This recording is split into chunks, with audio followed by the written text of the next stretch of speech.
Kennt ihr das beim Trompetespielen auch? Du machst immer dein Warm-up-Programm und es ist immer das Gleiche. Du machst ein paar Tonleiter, du machst immer ein bisschen Geläufigkeit und es ist letztendlich immer jeden Tag das Gleiche und das langweilt irgendwann.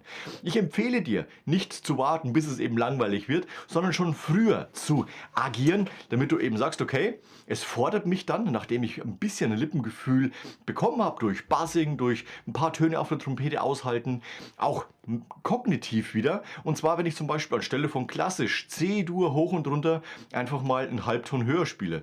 Das heißt Cis-Dur. Natürlich habe ich jetzt an dieser Stelle 7 Kreuzvorzeichen und es klingt erstmal viel, aber letztendlich kann man sagen, na gut, jeder Ton hat eben ein Kreuzvorzeichen und dementsprechend spiele ich halt alles einen Ton höher. Am Anfang verspielt man sich, ganz klar. Man vergisst zum Beispiel das Hiss, dass es gegriffen wird wie ein C, also 0, die Ventile sind oben. Aber beim nächsten Mal, übernächsten Mal und so weiter bekommt man ja letztendlich Sicherheit und kann dann letztendlich auch schneller und versierter das Ganze durchspielen. Das heißt, wenn du ständig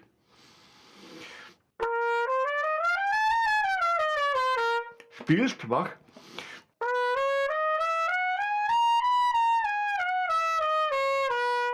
Cis-Dur. Okay, wunderbar. Und wenn das klappt, ja gut, dann gehen wir halt zum Beispiel zu Ges-Dur bzw. Fis-Dur. Also da haben wir dann 6b, 6 Kreuzvorzeichen.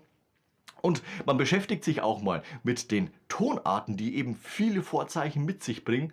Und wenn das klappt, ja gut, dann haben wir noch ein Riesensortiment an Molltonleitern und letztendlich Pentatonik etc. pp., dass man eben auch alles aufbauen kann. Blues, Skalen hoch und runter.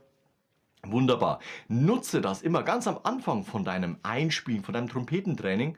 Du bist ein bisschen warm geworden, wunderbar. Und jetzt beschäftigst du dich gleich mal mit einer Skala, die gar nicht so regulär eben in Literatur vorkommt, sondern eben schon mal vorsorglich von dir trainiert wird. Erstens mal für die Technik eine wunderbare Sache, für unser Ohr auch sehr gut. Und wenn du zum Beispiel anstelle von C-Dur hoch und runter mal Cis-Dur nimmst, hast du gleich noch ein bisschen Höhentraining dabei. Weil letztendlich kommst du zu Tönen, spielst zu Tönen, wo vorher schon ein Halbton oder ein Ganzton vorher Schluss war. Und somit hast du auch gleich ein bisschen Erweiterung von deinem Tonraum nach oben, aber natürlich auch nach unten. Nutz die Chance, die uns die Tonleitern bieten und du wirst sehen, du wirst bei deinem Trompetespielen auch wieder einen Schritt nach vorne gehen können. Lass am Ende gerne ein Like und Abo da. Wir sehen uns nächste Woche zu einem neuen Video rund ums Trompetespielen. Bis dahin, ciao, euer Nico.